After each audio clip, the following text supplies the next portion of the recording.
मोहिनी कहाँ जा रही है? लहंगे के साथ की ज्वेलरी लेने भी तो जाना है, कब जाएगी? बस थोड़ी देर में आती हूँ मम्मी, एक जरूरी काम से जा रही हूँ। अगले हफ्ते शादी है और इस लड़की को कोई होश नहीं, अभी कितने काम बाकी पड़े हैं। सुनो जी, मेहमानों को रोकने के लिए होटल वाले से बात हो गई क्या? मुकेश बेटा चल स्कूटी पर ही हो आते हैं। स्कूटी मोहिनी ले गई है पापा, या तो उसे आने दें या कहें तो कार निकाल लूं। नहीं रहने दे, आ जाएगी तब चल लेंगे। अगले 2 घंटे तक मोहिनी घर नहीं आई थी। उसके मम्मी पापा भाई तीनों टेंशन में थे। तभी एक 60 साल की बूढ़ी औरत उनके घर आती है। हाँ जी माता जी, आप कौन? मम्मी मैं हूँ आपकी मोहिनी। ये देखो इधर हम परेशान हो रहे हैं और तुम्हारी बेटी को मजाक सूझ रहा है। अम्मा जी हमारी बेटिया कहाँ है? उसने ही आपको ऐसा करने के लिए कहा है ना। मैं बाहर देखकर आता हूँ पापा, जरूर बाहर छुपकर खड़ी होगी। कोई समझ क्यों नहीं रहा है? मैं ही हूँ, मैं कोई मजाक नहीं कर रही पापा, मैं 60 साल की बूढ़ी हो गई हूँ। हाँ ये तो हमारी मोहिनी ही है। ये सब कैसे हो गया मोहिनी, तू बूढ़ी कैसे हो गई? मोहिनी जोर जोर से रोने लगी। तभी उसका होने वाला पति रजत और जेठानी करुणा आ जाते हैं। वो सारी बातें सुन चुके थे। हे भगवान, ये क्या हो गया मोहिनी? तुम्हारी तो सारी सुंदरता चली गई, तुम तो 60 साल की बूढ़ी हो गई। अब क्या देवर जी 60 साल की बूढ़ी औरत से शादी करेंगे? माँ जी बाबूजी कोई इस शादी के लिए नहीं मानेगा। मोहिनी ये सब कैसे हुआ? तुम बूढ़ी कैसे हो गई? पता नहीं रजत जी, मैं तो अपनी सहेली सीमा के घर गई थी। उसके साथ मुझे ब्यूटी पार्लर जाना था। वहाँ एक बहुत बढ़िया फेस पैक आया हुआ था। मैंने सोचा शादी से पहले खरीद लेती हूँ, लगा लूंगी। पर सीमा के घर बैठे बैठे अचानक मैं बूढ़ी होने लगी। कुछ नहीं पता कि मेरे साथ क्या हुआ, मैं बूढ़ी कैसे हो गई। मैंने तो आज अपने फेस पर कोई मेकअप भी नहीं लगाया था। पता नहीं मुझे क्या हो गया, मेरे साथ ऐसा क्यों हुआ। मोहिनी जोर जोर से रोने लगी, पर उसकी जेठानी करुणा मन ही मन हंस रही थी। मोहिनी आखिर 60 साल की बूढ़ी कैसे हुई? और क्या अब रजत एक 60 साल की बूढ़ी औरत से शादी करेगा? क्या मोहिनी फिर कभी अपनी उम्र में वापस आ पाएगी? इन सारे सवालों का जवाब जानने के लिए हमें कहानी में आगे बढ़ना होगा। पूरे 50,000 है ना प्यारी भाभी करुणा? हाँ हाँ पूरे 50,000 है। तुमने काम जो इतना बढ़िया किया है, मेरी होने वाली देवरानी की कोल्ड ड्रिंक में बूढ़े होने का पाउडर मिलाकर। बड़ा अच्छा लग रही थी उस दिन कि मैं बहुत सुंदर हूँ, दुल्हन बनकर चमकने वाली हूँ। अब 60 साल की बुढ़िया दुल्हन बनेगी ये। सुनो, अब ये बात यहीं खत्म हो जानी चाहिए। चिंता मत करो भाभी, ये सच किसी को पता नहीं चलेगा कि आपने खुद अपनी होने वाली देवरानी को 60 साल की बुढ़िया बनाया है। इंसान ईर्ष्या में इतना गिर सकता है, ये सब तो करुणा की हरकतों को देखकर पता चल गया। रजत जानता था कि इसमें मोहिनी की कोई गलती नहीं है, इसलिए उसने शादी से इनकार नहीं किया। फिर मोहिनी और रजत की शादी होती है। शादी होकर मोहिनी अपने ससुराल आती है। उसके सारे अरमान खराब हो गए। वो अपनी शादी पर बहुत सुंदर दुल्हन बनना चाहती थी, पर जब वो फोन में अपनी शादी की फोटो देखती है तो बहुत रोती है। मोहिनी बहू, जो होना था हो गया। बार बार अपनी फोटो और वीडियो देखकर ऐसे मन छोटा मत करो। तुम हमारे लिए वैसी ही सुंदर बहू हो जैसी हम पसंद करके आए थे। माँ जी, मोहिनी की मुंह दिखाई के लिए कैसे करना है? मेहमान मुंह दिखाई की रस्म के लिए आएंगे। नहीं नहीं, मुझे ये सब नहीं करना, सब मुझ पर बहुत हंसेंगे। घबराओ नहीं, कोई नहीं आएगा। तुम आराम से अपने कमरे में जाकर बैठो, मैं सभी मेहमानों को मना कर दूंगी। मोहिनी, अभी तुम्हारा कमरा भी सजाना है, आज तुम्हारी और देवर जी की सुहागरात है। करुणा मजाक उड़ाकर ये बात कहने लगी। रजत सब समझ रहा था। वो कमरे में गया और मोहिनी को उसने रोते हुए देखा। मोहिनी टेंशन मत लो, सब ठीक हो जाएगा। जब तक तुम ठीक नहीं होती हम दोनों अच्छे दोस्त बनकर रहेंगे। हम किसी अच्छे डॉक्टर से मिलते हैं, कोई ना कोई इलाज तुम्हें ठीक करने का मिल ही जाएगा। रजत जानता था कि मोहिनी अंदर से टूट चुकी है। मोहिनी अब चुपचाप रहती थी, न किसी से मिलना जुलना, न कहीं आना जाना, बस घर में ही रहना। एक सुबह रजत इंस्टाग्राम पर रील देख रहा था। तभी उसकी नजर एक रील पर गई जिसमें एक जवान लड़के ने एक 60 साल की बूढ़ी औरत से शादी की थी। अब दोनों इंस्टाग्राम पर इन्फ्लुएंसर बनकर रील बनाते थे। आज वो बहुत फेमस हो चुके थे। रजत के दिमाग में आइडिया आया कि क्यों ना वो भी मोहिनी के साथ मिलकर इंस्टाग्राम रील बनाए। इससे मोहिनी को आत्मविश्वास मिलेगा और उसका मन भी खुश रहेगा। रजत चाहता था कि मोहिनी की सच्चाई सबको पता चले। रजत ने मोहिनी से इस बारे में बात की। पहले तो मोहिनी मना करती रही, पर बार बार रजत के कहने पर वो मान गई। अब दोनों इंस्टाग्राम पर अपनी पहली रील बनाकर डालते हैं जिसमें दोनों कपल डांस कर रहे थे। लोग उनकी रील पर कमेंट करते हैं कि एक जवान लड़के ने एक 60 साल की बूढ़ी के साथ शादी कैसे की, ऐसा क्या दिखा इस बूढ़ी में लड़के को। देखा मोहिनी, मैंने कहा था ना, लोग हमारी रील देखकर सवाल जरूर करेंगे। अब हम दोनों मिलकर एक नई रील बनाएंगे जिसमें तुम अपनी सच्चाई बताओगी। थैंक यू रजत जी, आपने तो मुझे सचमुच आत्मविश्वास से भर दिया। अब मैं लोगों के सामने आने में बिल्कुल भी नहीं हिचकिचाती, मैं लोगों को जरूर बताऊंगी। मोहिनी एक वीडियो बनाती है जिसमें उसने लोगों को बताया कि अचानक वो बूढ़ी हो गई। मोहिनी के वीडियो को देखकर सब उसे साहसिक कमेंट करते हैं, हिम्मत देते हैं। कुछ लोग तो उससे प्रश्न करते हैं कि ऐसा क्या हुआ, क्यों हुआ, और कुछ डॉक्टर भी कमेंट करते हैं कि हमारे पास इस चीज का इलाज है। करुणा सब कुछ देख रही थी। अब उसे इस बात से जलन हो रही थी कि मोहिनी और रजत की जोड़ी सोशल मीडिया पर फेमस हो रही है। मोहिनी बहू, तुम दोनों कितने अच्छे लग रहे हो साथ में डांस करते हुए। माँ जी, ये सब रजत जी की वजह से हुआ है, उन्होंने ही मुझे हिम्मत दी।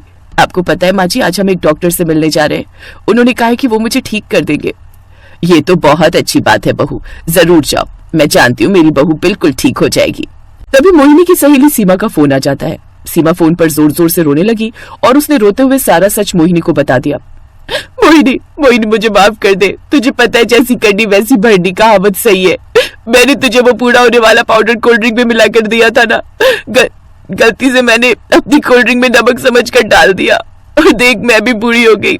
तो जिस डॉक्टर के पास जा रही है मुझे भी ले चल, मेरी शादी है, मुझे ठीक होना है, प्लीज मोहिनी मुझे माफ कर दे। मैंने पैसों के लालच में आकर करुणा भाभी की मदद की, उन्होंने मेरे मन में तुम्हारे लिए जहर घोल दिया था। मोहिनी ने किसी से कुछ नहीं कहा। वो उन डॉक्टर से मिली जिन्होंने उसकी पोस्ट पर कमेंट किया था। डॉक्टर बहुत ही समझदार थे। कुछ दिनों के इलाज के बाद मोहिनी बिल्कुल ठीक हो गई। उसने अपनी सहेली सीमा को भी डॉक्टर के बारे में बताया। सीमा भी बिल्कुल ठीक हो गई। मोहिनी पहले जैसी सुंदर बन गई। हमारी बहू बिल्कुल ठीक हो गई, मैं बहुत खुश हूँ। बच्चों सदा खुश रहो। करुणा भाभी, मुझे वापस अपने रूप में देखकर आप खुश हो ना? मैं जानती हूँ मेरे साथ गलत करने में आपने कोई कसर नहीं छोड़ी, पर चिंता मत करो, मैं ये बात घर में किसी को नहीं बताऊंगी। बस इतना याद रखना, आप अपनी इस हरकत के बाद मेरे दिल से हमेशा के लिए उतर गई। सीमा ने मुझे सब सच सच बता दिया है। उस दिन के बाद मोहिनी ने करुणा से अपना रिश्ता तोड़ लिया। घर में सब कारण जानना चाहते थे। इस पर मोहिनी ने बस इतना ही कहा कि कुछ बातें दबी रहे तो अच्छा है। उसकी इस बात को सुनकर सब चुप हो गए और उसके बाद किसी ने कभी कुछ नहीं कहा। सपना, प्रीति और भूमि की शादी शहर में बसे 3 भाइयों आलोक, प्राग और रौनक से हो जाती है। शादी करके तीनों जैसे ही अपने ससुराल आती हैं तो हाथ में आरती की थाली लिए उनकी सास जानकी उनका गृह प्रवेश करवाते हुए कहती है, आओ मेरी तीनों बहुओं, अब अपने पैरों से इस कलश को गिराकर अंदर आ जाओ। जी सासू माँ। बड़ा सा ससुराल देखकर तीनों देसी बहुएं टशन में बोलती हैं, हाय दैया, ये तो एकदम फिल्म स्टार शाहरुख खान के घर जैसा घर है प्रीति। हाँ सपना, अगर ऐसा घर अपने गांव में होवे ना तो गर्दा गर्दा मच जाई। हमको तो अपनी आंखों पर विश्वास ही नहीं हो रहा है कि हमारी शादी इतना बड़ घर में हुई है। उनकी बातें सुनकर उनकी ननद श्रुति कहती है, ओ गॉड, अभी इन्हें आए एक पल भी नहीं हुआ और इन्होंने अपनी गवारपंथी दिखानी शुरू कर दी। जरा अपने कायदे में रहकर बात करो ननद जी, आप हम तीनों बहनों के बारे में नहीं जानती हैं। अरे पूरे बनारस में हम तीनों बहनें अपने जुगाड़ूपन के लिए फेमस हैं, फेमस। ओहो, अब बस भी करो तुम, ननद भाभी ने अभी से ही नोक झोंक शुरू कर दी। चलो अब मेरे तीनों बेटे अपनी अपनी बीवियों को उनके कमरे दिखा दो। अगले दिन सुबह तड़के 5 बजते ही तीनों बहुओं की आंख खुल जाती है और वो किचन में साफ सफाई पर लग जाती हैं। तभी उनकी ननद श्रुति किचन में जाती है तो वो देखती है कि उसकी तीनों भाभियां मिट्टी से बर्तन घिस रही होती हैं। अरे मेरी मंद बुद्धि भाभियों, ये सब क्या गंद मचा रखा है? और तुम तीनों को नींद नहीं आ रही है क्या जो आधी रात को ये खटर पटर लगा रखी है? वो का है ना ननद जी, हमरे गाँव में तो सुबह 5 बजे सब जग जावत है और हमरे गाँव में तो मिट्टी से ही बर्तन मांजते हैं।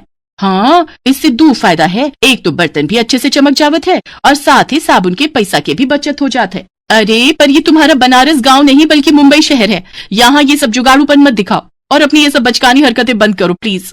श्रुति तीनों जुगाड़ बहुओं को झड़प कर चली जाती है। ऐसे ही कुछ दिन बीत जाते हैं। एक रोज जब वो तीनों किचन में खाना बना रही होती हैं कि तभी सिलेंडर खत्म हो जाता है।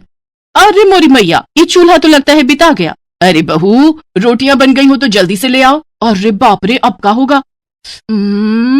हमको जल्दी से अपना कौनो जुगाड़ लगाना होगा। तभी उनका ध्यान पूजा घर में रखी लकड़ियों पर जाता है। बस फिर क्या था, वो 4 ईंटें लेकर आती हैं और उसका चूल्हा बनाकर उसमें गर्मा गर्म रोटी बनाकर सबको खिलाती हैं। पता नहीं क्यों लेकिन कुछ धुएं धुएं की स्मेल आ रही है। सही कहा भैया। तभी उन सबकी नजर किचन में से निकल रहे धुएं पर जाती है। सभी दौड़ते हुए किचन में जाते हैं। अरे मेरी भोली बहू, जब किचन में गैस सिलेंडर है तो फिर तुम तीनों चूल्हा क्यों फूंक रही हो? सासू माँ, आपका सिलेंडर तो कब का बाय बाय बोल गया, इसीलिए हम जुगाड़ लगाकर चूल्हा जलाई लिए। वो सब तो ठीक है मेरी जुगाड़ू बहू, मगर तुम ये लकड़ियाँ कहाँ से उठाकर ले आई? सासू माँ, ये तो हम पूजा घर में रखी लकड़ियाँ लाए हैं। अपनी जुगाड़ू बहुओं की हरकतें देखकर जानकी कहती है, अरे बैल बुद्धि बहुओं, वो तो चंदन की लकड़ियाँ थी जिसे मैंने हवन के लिए मंगवाया था और तुमने चंदन की लकड़ियाँ रोटी सेकने में फूंक दी। ओहो, अब जो हो गया सो हो गया सासू माँ, अब हमको माफी दे दियो। इतना कहकर तीनों बहुएं माफी मांगकर मामले को ठंडा कर देती हैं। ऐसे ही समय बीतता है। फिर एक सुबह जब सब नाश्ता कर रहे थे तो गिलास में रखा जूस रौनक के फोन पर गिर जाता है और उसका फोन भीग जाता है। ओह नो, आज ही मुझे मीटिंग के लिए बाहर जाना था और आज ही इस फोन को भी खराब होना था। शॉप वाला तो इसे रिपेयर करने में 2-3 दिन का टाइम लगा देगा। अरे पति देव, अपना फोन हमको दो, हम अभी इसे बिना पैसा खर्च किए ठीक कर देंगे। अरे मेरी गवार भाभी, इस फोन को जुगाड़ की नहीं बल्कि दुकानदार की जरूरत है। अब अपनी कोई जुगाड़पंती करके भैया के इस फोन को डेड बॉडी में मत बदल देना। इसके बाद श्रुति उस फोन को कपड़े से पोंछकर कुछ देर धूप में रखकर फिर उसे चावल के कनस्तर में डाल देती है और ठीक 1 घंटे बाद फोन रौनक को देती है और टशन मारते हुए अपनी ननद से कहती है, क्या हुआ ननद जी, भेजा चक्रा आ गया का हमार जुगाड़ देखकर? अरे वाह भूमि, तुमने तो सचमुच में 1 घंटे के अंदर ही मेरा फोन बिल्कुल ठीक कर दिया। देखा हमरा कमाल, फोन भी झट से ठीक हो गया और पैसा भी बच गया। अरे जुग जुग जियो मेरी प्यारी बहुओं, आज तो सचमुच तुमने बचत करके सर्वगुण संपन्न बहुओं वाला काम किया है। हाँ सचमुच, तुमने तो कमाल कर दिखाया। रौनक और सास के मुंह से तारीफ सुनकर उन तीनों बहुओं को शह मिल जाती है। ऐसे ही एक दिन जब सपना वैक्यूम क्लीनर से घर की सफाई कर रही होती है तो अचानक से वैक्यूम क्लीनर काम करना बंद कर देता है। अरे मोरी मैया, ये बिजली से चलने वाला झाड़ू तो बंद हो ही गवा, अब क्या करें? जल्दी से कौनो जुगाड़ सोच सपना, ताकि अपना कामो बन जाए और हमरे पैसे भी बच जाए। सपना ये सोच ही रही होती है कि तभी उसका ध्यान अपनी सोसाइटी के पार्क में लगे खजूर के पेड़ पर जाता है। अरे वाह, क्या जुगाड़ू आइडिया आया है हमरे दिमाग में। सपना सोसाइटी के पार्क में जाती है और खजूर के घने पत्तों को तोड़ने लगती है कि तभी वहाँ गार्ड आकर गुस्से में बोलने लगता है, अरे ओ बॉडम औरत, इन पेड़ों को क्यों तोड़ने में लगी हुई हो? अरे ओ चौकीदार बाबू, अगर ज्यादा चबड़ चबड़ की ना तो हम देंगे तो को एक उल्टे हाथ का, समझे?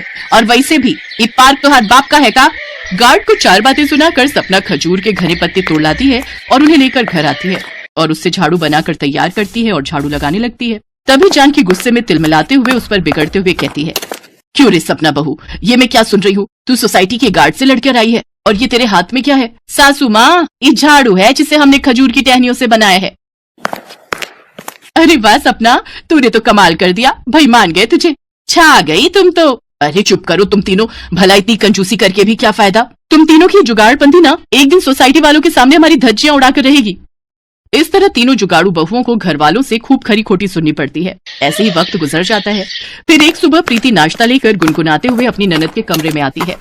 लगाई ले तू जब लिपस्टिक, जिला टॉप लागे ले, ओ जिला टॉप लागे रे। अरे ननद जी, ई लो नाश्ता पानी कर लो, दफ्तर खाली पेट नहीं जाना। हाँ टेबल पर रख दो भाभी, अभी तो मैं अपने बाल सुखा रही हूँ। हेयर ड्रायर से अपने बाल सुखाने के बाद श्रुति नाश्ता करके ऑफिस चली जाती है, लेकिन उसी शाम काफी भयंकर बारिश होती है।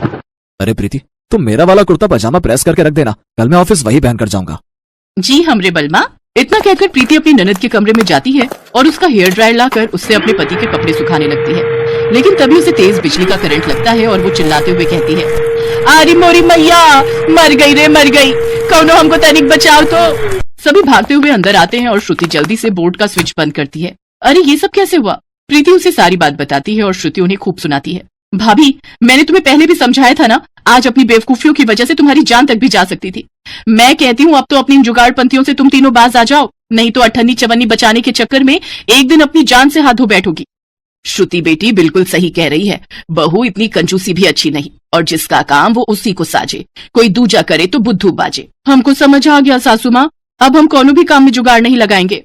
ननद और सास की बातों से उन तीनों को अक्ल आ जाती है और वो तीनों अपनी जुगाड़पंथी छोड़कर अपनी ननद और सास से शहरी तौर तरीके सीख लेती हैं और वो तीनों अपने ससुराल के रंग में ढल जाती हैं।